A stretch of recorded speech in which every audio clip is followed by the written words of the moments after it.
Saya Syahira Gasania Siva, NPM 071. Nama saya Erika Mayasari, NPM 020.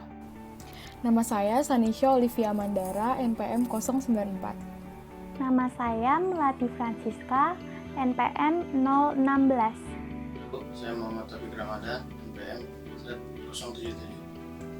Pada video kali ini, kami akan membahas tentang evaluasi kebijakan pengelolaan sampah di Kota Semarang.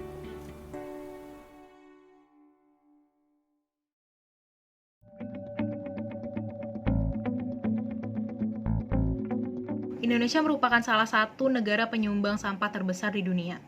Tercatat masyarakat Indonesia mampu menghasilkan 175.000 ton produksi sampah setiap harinya. Salah satu daerah di Indonesia dengan pertumbuhan penduduk yang pesat diduduki oleh Kota Semarang.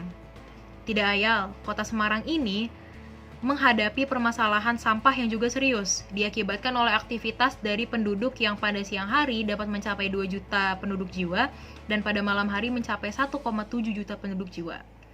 Kota Semarang mampu menghasilkan 1.200 ton produksi sampah setiap harinya.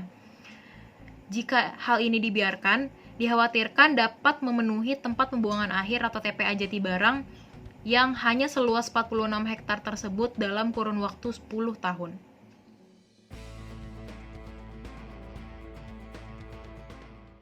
Pengelolaan sampah yang belum sesuai dengan metode dan teknik yang berwawasan lingkungan mendasari pentingnya kepastian hukum akan pengelolaan sampah di Indonesia, khususnya di Kota Semarang. Mengacu pada Undang-Undang Nomor 18 Tahun 2008, maka pemerintah Kota Semarang merancang Peraturan Daerah Kota Semarang Nomor 6 Tahun 2012 tentang pengelolaan sampah. Berdasarkan perda tersebut, pengelolaan sampah diklasifikasikan sebagai kegiatan yang sistematis, menyeluruh, dan juga berkesinambungan yang berkaitan dengan kegiatan pengurangan dan juga penanganan sampah. Kebijakan-kebijakan terkait dengan penanggulangan permasalahan sampah di Kota Semarang ini telah dilakukan, seperti membentuk bank sampah bersama dengan masyarakat. Di tahun 2019, tercatat sudah ada 83 bank sampah yang tersebar di 77 kelurahan di Kota Semarang. Program-program lain pun juga dilaksanakan, seperti program kantong plastik berbayar, yang sebelumnya sudah diaplikasikan di tahun 2016 dan kembali diperkuat di tahun 2019 bersamaan dengan program kantong plastik berbayar di Indonesia. Selain itu ada sistem landfill, yaitu memilah sampah organik dan sampah anorganik untuk diolah menjadi pupuk kompos. Dan yang terakhir ada pembangkit listrik tenaga sampah, yaitu satu program nasional yang dilaksanakan salah satunya di Kota Semarang ini yang dicanangkan akan selesai pada tahun 2021. Berdasarkan pasal 4 Peraturan Daerah Kota Semarang Nomor 6 Tahun 2012 ini, pengelolaan sampah itu bertujuan untuk meningkatkan kesehatan masyarakat dan kualitas lingkungan serta menjadikan sampah ini sebagai sumber daya. Dalam implementasinya secara umum, aturan pengelolaan sampah ini belum berjalan secara optimal. Hal ini disebabkan oleh beberapa faktor, di antaranya adalah 1. Tingkat kesadaran masyarakat yang masih minim akan pentingnya pengelolaan sampah. Padahal pemerintah telah menggalakkan upaya dari hulu ke hilir, antara lain program 3R, yakni Reduce, Recycle, dan Reuse melalui TPST. Kedua, TPA Jatibarang sebagai satu-satunya TPA di Semarang kesulitan mengelola semua produksi sampah. Akibatnya, banyak sampah yang tidak terkelola dibuang ke sungai, selokan, dan tempat-tempat lain yang tidak semestinya menjadi tempat pembuangan sampah. William Enden memberikan arti pada istilah evaluasi bahwa secara umum istilah ini dapat disamakan dengan penaksiran atau appraisal, pemberian angka atau rating, dan penilaian atau assessment. Kata-kata yang menyatakan usaha untuk menganalisis hasil kebijakan dalam arti satuan lainnya. Dalam arti yang lebih spesifik, evaluasi berkenaan dengan produksi informasi mengenai nilai atau manfaat hasil kebijakan. Manfaat evaluasi menurut Dan ialah dapat memberikan informasi yang valid yang dapat dipercaya mengenai kinerja kebijakan, yaitu tentang seberapa jauh kebutuhan, nilai, dan kesempatan yang telah dicapai melalui tindakan publik. Kemudian memberikan sumbangan pada klarifikasi dan kritik terhadap nilai-nilai yang mendasari tujuan dan target. Yang terakhir, evaluasi memberikan aplikasi pada metode-metode analisis kebijakan lainnya, terutama bagi perumusan masalah dan juga rekomendasi. Evaluasi kebijakan pengelolaan sampah di Kota Semarang ini diklasifikasikan sebagai ongoing evaluation, yaitu evaluasi yang mengidentifikasi dan juga mengukur capaian dari program yang sedang berjalan. Esensinya adalah untuk memberikan informasi yang relevan kembali pada proses implementasi kebijakan, terutama pada tahapan tertentu dari implementasi kebijakan saat informasi tersebut dapat dipergunakan untuk memperbaiki, revisi, meluruskan kembali proses implementasi kebijakan ke arah yang sesungguhnya ingin dicapai. William Enden mengklasifikasikan model evaluasi kebijakannya dalam 6 kriteria. Yang pertama, efektivitas. Berkenaan dengan apakah suatu alternatif mencapai hasil atau akibat yang diharapkan atau mencapai tujuan dari diadakannya suatu tindakan. Yang kedua, efisiensi. Berusaha menggambarkan seberapa banyak usaha yang dibutuhkan dalam mencapai tujuan dan sasaran yang telah dinyatakan dalam kebijakan. Yang ketiga, kecukupan. Aspek yang menjelaskan sejauh mana tujuan yang telah dicapai dalam mengatasi permasalahan-permasalahan pada masyarakat. Yang keempat, ada perataan. Menjelaskan apakah manfaat dari pelaksanaan suatu kebijakan itu telah terdistribusi dengan merata terhadap kelompok kepentingan yang menjadi sasaran. Yang kelima, ada responsivitas. Berkaitan dengan target kebijakan, yaitu respon yang diberikan oleh masyarakat terhadap pelaksanaan kebijakan. Apakah telah memuaskan kebutuhan? Apakah telah memuaskan nilai-nilai dan preferensi? Yang berkaitan juga dengan tidak adanya keluhan target kebijakan, yaitu masyarakat terhadap pelaksanaan kebijakan. Yang terakhir, ada ketepatan, yaitu aspek yang menjelaskan bahwa kebijakan yang telah dilaksanakan apakah benar telah memberikan manfaat dan keuntungan bagi masyarakat.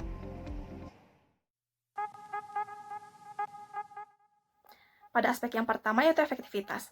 Aspek efektivitas ini melihat hasil dari pelaksanaan suatu kebijakan apakah telah sesuai dengan tujuan dan sasaran yang tertulis dalam peraturan. Dalam Peraturan Daerah Kota Semarang Nomor 6 Tahun 2012 tentang pengelolaan sampah sendiri menyebutkan bahwa tujuan dari Perda ini yaitu untuk meningkatkan kesehatan masyarakat dan kualitas lingkungan serta menjadikan sampah sebagai sumber daya. Pada tujuan pertama yaitu meningkatkan kesehatan masyarakat dan kualitas lingkungan dapat dikatakan masih belum optimal. Hal ini karena berdasarkan laporan kinerja instansi pemerintah Kota Semarang tahun 2019 terlihat bahwa realisasi indeks kualitas lingkungan hidup masih berada pada angka 62,88%. Hadirnya peraturan daerah yang di dalamnya mencanangkan upaya pengelolaan sampah melalui hulu dan hilir masih belum mampu menekan tingginya angka volume sampah di Kota Semarang yang masuk ke TPA Jatibarang. Adanya TPS existing, perluasan TPS, nyatanya juga belum mampu mengurangi frekuensi sampah yang sering menumpuk di beberapa TPS. Program-program pengelolaan sampah berbasis masyarakat yang ada pun masih belum dapat secara optimal meningkatkan kesadaran masyarakat untuk mau berpartisipasi dalam mengelola sampah. Sehingga hal ini berpengaruh terhadap indeks kualitas lingkungan hidup yang masih rendah. Selanjutnya, pada aspek presentasi volume sampah yang terangkut dari TPS ke TPA, capaiannya yaitu sudah sebesar 88%. Namun demikian, masih ditemukan adanya keterlambatan pengangkutan sampah dari TPS maupun TPST di setiap kecamatan menuju TPA Jatibarang. Untuk tujuan kedua yaitu menjadikan sampah sebagai sumber daya. Hasilnya pun masih dinilai belum optimal. Dalam hal ini, pengelolaan sampah oleh masyarakat yang dicanangkan oleh pemerintah Kota Semarang memiliki prinsip penanganan sampah dengan pembatasan timbunan sampah, pendaur ulangan sampah, dan pemanfaatan kembali sampah atau reduce, reuse, dan recycle 3R. Sampah dipilah menjadi dua jenis, yaitu organik dan non-organik. Untuk sampah yang organik, diolah menjadi kompos, sedangkan sampah non-organik ada yang diolah menjadi barang kerajinan dan ada pula yang langsung dijual. Namun demikian, upaya ini dinilai masih belum optimal. Upaya pendaur ulangan sampah dan pemanfaatan kembali sampah masih menemui hambatan. Pada upaya pendaur ulangan sampah atau recycle, hanya sedikit wilayah yang mempunyai kelompok swadaya masyarakat atau KSM yang bekerja untuk mengurusi pendaur ulangan sampah. Sedangkan, untuk pemanfaatan kembali sampah masih belum optimal karena keinginan atau kesadaran masyarakat yang masih rendah, serta tingkat kreativitas untuk mengolah sampah menjadi barang daur ulang yang masih kurang. Selain itu, menurut laporan akhir penyusunan Master Plan Persampahan di Kota Semarang, dari 16 TPST yang terdata, baru 4 TPST yang berjalan aktif untuk melakukan pengomposan dari sampah yang berasal dari perumahan sekitar. Sehingga, tujuan pemanfaatan sampah menjadi sumber daya ini masih belum tercapai. Aspek yang kedua yaitu efisiensi. Tolak ukur yang pertama yaitu terkait anggaran. Pada tahun 2019, anggaran untuk pengelolaan sampah di Kota Semarang ini sebesar lebih dari 65 miliar rupiah. Penyerapan anggaran oleh Dinas Lingkungan Hidup pun sudah mencapai angka 92,22%. Namun, dalam pelaksanaannya, Anggaran yang disediakan tersebut dinilai belum sepenuhnya mampu memenuhi kebutuhan sarana dan prasarana penunjang pelaksanaan kebijakan, seperti dalam meningkatkan tempat pengelolaan sampah terpadu baik secara kuantitas maupun kualitas, sehingga sarana dan prasarana yang ada dinilai masih kurang. Selanjutnya, masih kurangnya sumber daya pelayanan pengelolaan sampah. Jumlah pegawai Dinas Lingkungan Hidup dinilai masih kurang dalam pelaksanaan kebijakan pengelolaan sampah di Kota Semarang. Hal ini dikarenakan setiap wilayah hanya ada 1 atau 2 orang petugas pengumpul sampah untuk setiap RW-nya. Sumber daya manusia serta sarana dan prasarana yang dinilai masih kurang ini berdampak pada pelaksanaan kebijakan pengelolaan sampah yang menjadi tidak efisien secara tenaga dan waktu apabila dibandingkan dengan luasnya cakupan wilayah Kota Semarang yang harus ditangani. Sebagai contoh, dari 1.200-an ton lebih sampah yang dihasilkan per hari di Kota Semarang, hanya 900-an ton sampah per hari yang terangkut ke TPA Jatibarang. Ini berarti sekitar kurang lebih 300-an ton sampah per hari yang tidak terangkut. Hal tersebut salah satunya juga disebabkan oleh sarana dan prasarana serta sumber daya manusia yang kurang memadai. Subteori selanjutnya yang akan dibahas adalah subteori kecukupan. Apabila dikaitkan dengan kriteria kecukupan, maka kebijakan pengelolaan sampah di Kota Semarang ini dapat dikatakan belum cukup untuk memecahkan masalah persampahan yang ada di Kota Semarang. Upaya pemerintah Kota Semarang mengelola sampah melalui program dari hulu ke hilir sampai saat ini belum dapat menekan jumlah volume sampah yang masuk ke TPA Jatibarang. Hal ini disebabkan oleh kurangnya sumber daya. Jumlah pegawai Dinas Lingkungan Hidup juga dinilai masih kurang dalam pelaksanaan kebijakan pengenanganan sampah. Hal ini kemudian berpengaruh pada tingkat pelayanan persampahan yang diberikan oleh Dinas Lingkungan Hidup, salah satunya kegiatan penyuluhan dan pelatihan KSM. Selain itu, program pengelolaan sampah dengan metode 3R yang dilakukan pada tingkat hulu oleh KSM dengan melibatkan masyarakat sampai saat ini belum dapat memenuhi kebutuhan pemasaran atas hasil produksi olahan sampah 3R. Hal ini merugikan KSM karena tidak mendapat sumber anggaran operasional KSM dari penjualan barang tersebut. Menjelaskan tentang subteori perataan. Dalam LKJIP, Dinas Lingkungan Hidup Kota Semarang bahwa singkat cakupan pelayanan sampah mencapai realisasi sebesar 88,7%. Namun dalam kaitannya dengan pemerataan pelayanan masih belum merata karena persentase pelayanan ini dari 16 kecamatan yang ada tidak semua kecamatan mendapatkan pelayanan yang sama. Data di Kecamatan Semarang Utara mencapai 100%. Sedangkan Kecamatan Gunung Panti hanya 12,50%. Pelaksanaan Peraturan Daerah Kota Semarang Nomor 6 Tahun 2012 tentang pengelolaan sampah ini, manfaat yang dirasakan bagi masyarakat belum terdistribusikan secara umum. Untuk sosialisasi, pemerintah juga masih kurang melakukan sosialisasi kebijakan penanganan sampah ini. Salah satunya terlihat dari program pengelolaan sampah terpadu kurang begitu mendapatkan perhatian dari pemerintah daerah. Selain itu, dalam pengelolaan sampah terpadu tidak semua KSM mendapatkan penyuluhan dan perataan.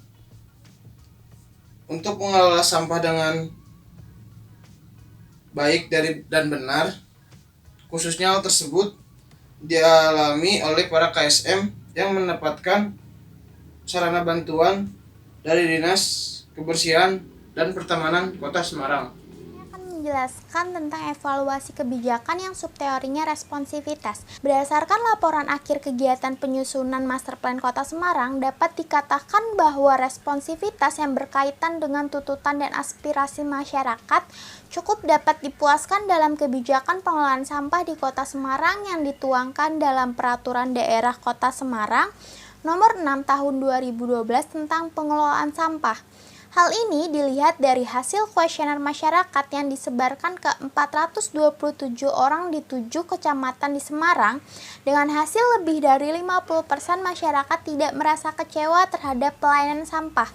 Namun beberapa mengeluhkan karena keterlambatan pengangkutan dan adanya ceceran sampah ketika dilakukan pengangkutan oleh petugas pengumpul.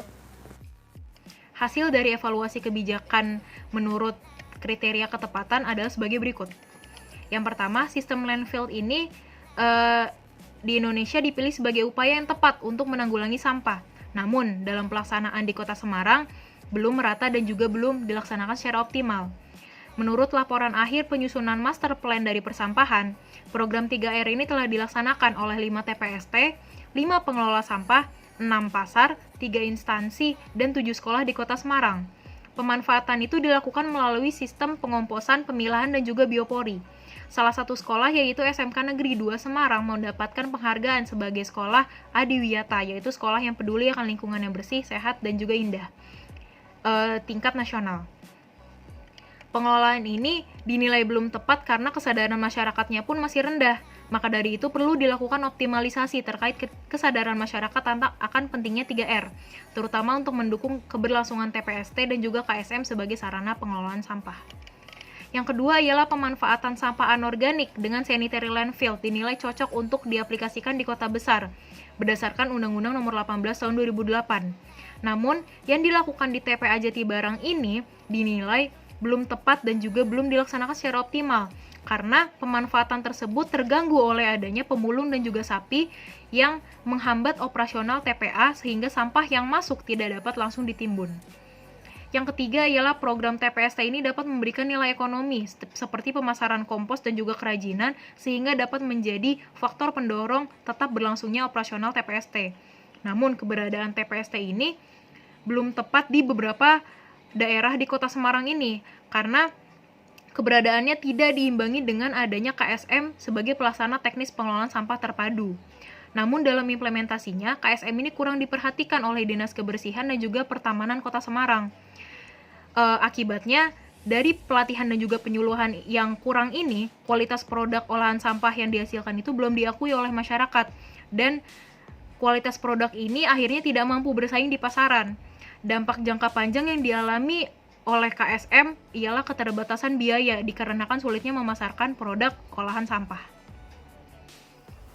Berdasarkan hasil analisis kebijakan pengelolaan sampah di Kota Semarang menggunakan teori Don, maka dapat disimpulkan bahwa Perda Kota Semarang nomor 6 tahun 2012 tentang pengelolaan sampah belum berjalan dengan baik.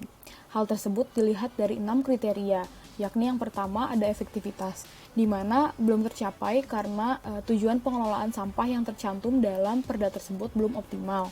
Hal tersebut karena minimnya kesadaran masyarakat dalam berbagai aspek. Salah satunya adalah tingkat produksi sampah yang overload pada TPS, sulitnya membentuk KSM, dan pelaksanaan kegiatan yang dilakukan oleh beberapa TPST saja. Yang kedua adalah efisiensi, di mana poin ini belum tercapai karena anggaran belum tersalurkan pada sarana dan prasarana serta SDM yang belum mencukupi dalam kegiatan pelayanan pengelolaan sampah. Yang ketiga adalah ada kecukupan, di mana kebijakan ini belum cukup mampu memecahkan masalah karena pelaksanaannya yang belum optimal. Hal tersebut utamanya dikarenakan kurangnya SDM yang berpengaruh pada pelayanan persampahan. Metode 3R juga belum berhasil karena kebutuhan pemasarannya belum terpenuhi. Yang keempat ada perataan. Realisasi pelayanan pengelolaan sampah di Kota Semarang menurut LKJIP sudah baik, namun dalam pelaksanaannya terdapat ketimpangan pelayanan. Dalam pengelolaan sampah yang dilakukan oleh KSM, belum meratanya penyuluhan dan pelatihan mengakibatkan hasil produksi 3R tidak bernilai jual. Yang kelima ada responsivitas.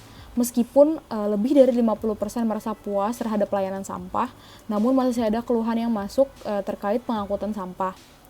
Dan yang keenam ada ketepatan. Pelaksanaan pengelolaan sampah di Kota Semarang belum tepat karena masih minimnya pelaksanaan 3R di masyarakat. Meskipun hasil yang dijanjikan dapat bernilai, namun daya tarik akan produksi barang 3R tidak begitu diminati masyarakat. Selain itu, kehadiran pihak luar seperti pemulung dan sapi menghambat operasionalisasi TPA. Berikutnya, saran yang dapat kami sampaikan adalah dalam mengoptimalisasi pengelolaan sampah di Kota Semarang, perlu adanya pengawasan terhadap anggaran agar dapat tersalurkan pada sarana-prasarana pelayanan pengelolaan sampah dengan baik. Selain itu, untuk meningkatkan kesadaran masyarakat dapat dilaksanakan melalui sosialisasi secara rutin, pelatihan-pelatihan masyarakat maupun pihak KSM dalam meningkatkan kualitas produksi barang 3R. pemerintah dan masyarakat perlu turut membantu mempromosikan produk olahan sampah sebagai upaya meningkatkan pembangunan ekonomi daerah setempat. Sekian video evaluasi kebijakan yang dapat kelompok kami sampaikan. Semoga video ini dapat bermanfaat bagi siapapun yang sedang menontonnya saat ini. Atas segala kekurangan yang ada, kami ucapkan mohon maaf yang sebesar-besarnya dan terima kasih atas perhatiannya.